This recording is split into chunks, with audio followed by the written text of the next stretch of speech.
Sementara itu, aktivitas pasar yang menjadi klaster penyebaran COVID-19 terus dipantau.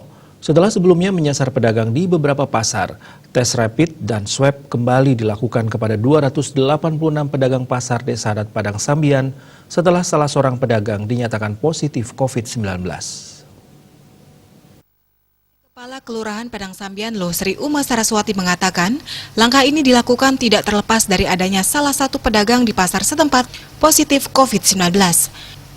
Dari total jumlah pedagang yang dites, terdapat 229 orang mengikuti tes rapid dengan hasil 202 non-reaktif dan 27 orang reaktif. Selanjutnya, 27 pedagang reaktif mengikuti tes swab secara langsung bersama 15 orang anggota keluarga dan 42 pedagang yang berada pada radius 10 meter dari pedagang yang dinyatakan positif COVID-19.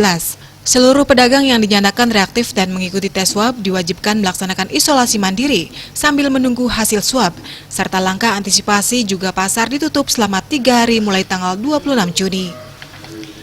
Antisipasi ini juga menjadi komitmen para pengelola pasar dan kelurahan untuk melakukan tes kepada seluruh pedagang.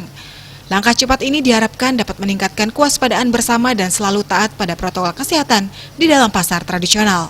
Masyarakat pengunjung selalu disosialisasikan oleh pengelola pasar dan selaku pihak kelurahan mengimbau agar masyarakat selalu menggunakan masker dan sesering mungkin mencuci tangan. Bisnis Bali melaporkan.